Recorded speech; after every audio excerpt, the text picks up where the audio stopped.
সকাল 11টায় বাজেট পেশ কবে থেকে শুরু হলো জানেন?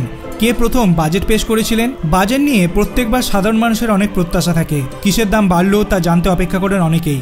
এছাড়া আয়কর নিয়েও থাকে নানা প্রত্যাশা। আর এবার পেশ হতে চলেছে তৃতীয় মোদী সরকারের প্রথম পূর্ণাঙ্গ বাজেট। প্রথম মহিলা প্রধানমন্ত্রী বাজেট পেশ। মহিলা হিসাবে প্রথম বাজেট পেশ করার রেকর্ড ইন্দিরা গান্ধীর।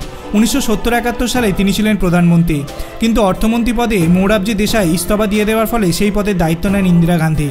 তিনি সেবার বাজেট পেশ করেছিলেন। প্রথম সকালে বাজেট পেশ। 1999 সালের আগে পর্যন্ত বাজেট পেশ করা হতো বিকেল 5টায়। ওই বছর প্রথম সকাল 11টায় বাজেট পেশ শুরু হয়। সেই সময় অর্থমন্ত্রী ছিলেন যশবন্ত সিনহা। তিনি এই পরিবর্তন আনেন। প্রথমবার 1 ফেব্রুয়ারি বাজেট পেশ। 2017 সালের আগে পর্যন্ত রীতি ছিল বাজেট পেশ হবে ফেব্রুয়ারি মাসের শেষ কাজের দিন। তৎকালীন অর্থমন্ত্রী অরুণ জেটলি সেই নিয়মে বদলে দেন। তার আমল থেকেই 1 ফেব্রুয়ারি বাজেট পেশ করার নীতি শুরু হয়। স্বাধীনতার পর প্রথম বাজেট পেশ। 1947 সালে ভারত স্বাধীন হওয়ার পর প্রথমবার বাজেট পেশ হয়েছিল সেই বছরের 26শে নভেম্বর। সেই সময় অর্থমন্ত্রী হিসাবে বাজেট পেশ করেছিলেন কে শম্মুখম চেট্টি। প্রথমবার বাজেট পেশ।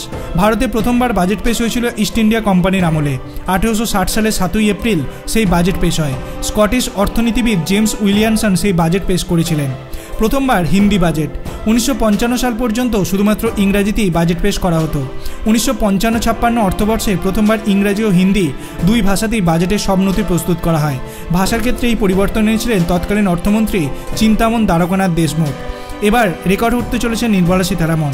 জুলাই মাসে পূর্ণাঙ্গ বাজেট পেশ করলে তিনি হবেন দেশের প্রথম অর্থমন্ত্রী যার ঝুলিতে থাকবে একটানা 7 বার বাজেট পেশ করার রেকর্ড। আপনার কি মনে হয় এইবারের বাজেটে কি কি চমক থাকবে?